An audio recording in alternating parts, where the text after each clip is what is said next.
Thank you very much. Let me also congratulate the organizers for holding this very impressive gathering and inviting me. I thank you for your very generous hospitality. The continuation of our discussion from yesterday, we are now probably going to get into a bit of issues related to security, and I'm sure Dan Dresden will talk about the economic side.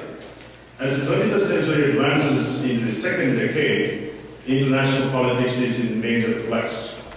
The post-World War international system, dominated by the United States, has been shaken by the quick downturn of the US economy and the simultaneous rise of countries like China and India as stronger economies. If this projected growth rate of these countries continue, within the next 2-3 decades, there will be substantial changes in the way we perceive international politics and also the power distribution in the international system. Now the question is, are countries behaving according to our traditional understanding of realpolitik, for instance, with respect to the power changes in the international system? Has the United States adapted or is adapting to these changes using the realpolitik method of balance of power? How about the other states, the rising states, how are they responding to the power changes that are taking place?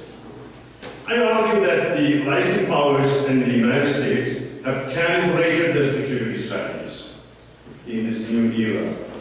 They're pursuing limit balancing, which I call soft balancing, which actually is an emerging literature on the subject, diplomatic engagement, as part of their hedging strategy toward one another.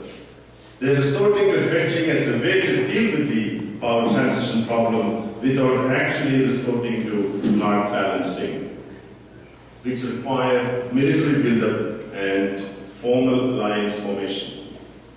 So these grand strategies are changing. They are quite a bit new to great extent because of the unique nature of power transitions occurring in the international system. And these transitions are in progress. We simply don't know where they will end up and how they will turn into within the next few decades. First, let me outline some of the causes for this somewhat benign and cautious behavior of rising powers and also the United States toward one another. First, the uncertainty regarding the capacities and intentions of the rising powers, the presence of economic globalization, deepened economic interdependence among them, the availability of institutional forums to deal with different disputes that periodically arise among them, the relative decline of territory as a source of wealth and power, the rise of non-state actors as threats to all states, the state of the military technology which favors defense and deterrence over offense, the norms of nationalism and territorial non-intervention as well as territorial integrity that act as constraints on a potential expansionist power. Let me sort of outline these or expand a little bit on these, each of these points. The first factor is the uncertainty regarding the capacities of different lead actors in the international system. Although we all know the United States remains the most dominant global power, its economy has been on a relative decline, and that after a boom in its growth since the post-World War era, immediately after the post-World War era, it is now facing considerable constraints.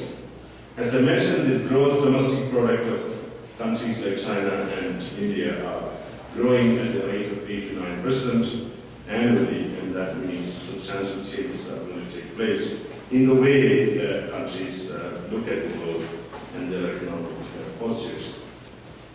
The second factor is related factor is the intensification of economic globalization, which really has helped these rising powers, probably more than the United States. And this has allowed countries to be more interdependent than any time in human history. There is a qualitative and quantitative improvement, increase in transnational trade, investment in goods and services.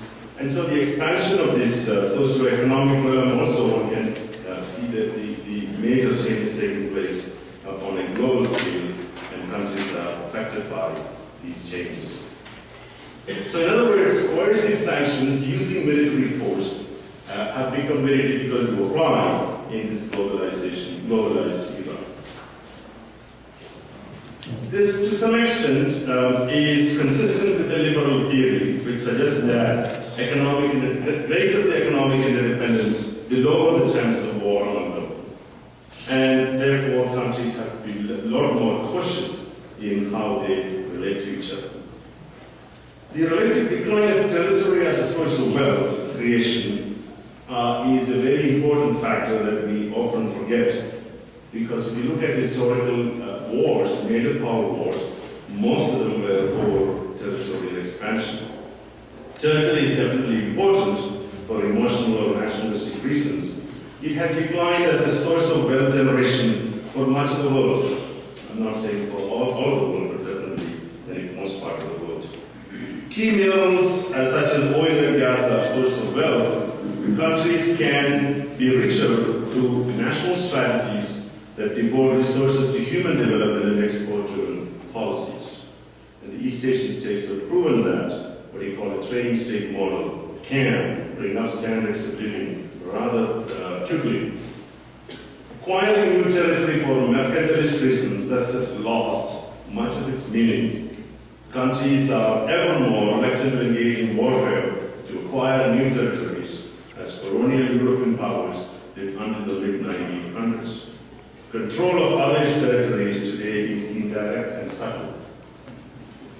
A fourth factor is the rise of non-state actors, such as the Taliban and Al-Qaeda, as a common enemy to the nation states, especially the lead actors. This has encouraged states to cooperate in the area of security. Because of the unpredictability of this threat and the potential for indiscriminate violence against innocent citizens, dominant states have more incentives to coordinate their activities to face a common threat. And this is perhaps somewhat similar to what they engaged against piracy for a long period of time. The fifth factor is the state of military technology. It favors defense and deterrence as opposed to offense.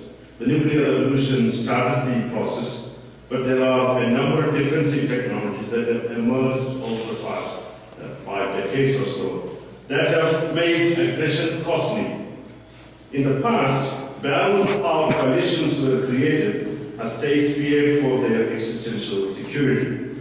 The deterrent and defensive technologies of today make it extremely hard for a state to lose its sovereignty and physical existence through aggrandizement by another power. Finally, the normative changes associated with nationalism, sovereignty, and non-intervention have placed enormous constraints on military expansionism. In the post-World War II era, nationalism has become a very important force, making it virtually guaranteed that occupation of a territory belonging to another state would generate high levels of violence and non-recognition by outside states. There is indeed a territorial integrity norm, that borders cannot be altered violently, that changes to borders need to be acceptable to the international community. Of course, this has been violated in places like Yugoslavia, former Yugoslavia. It is still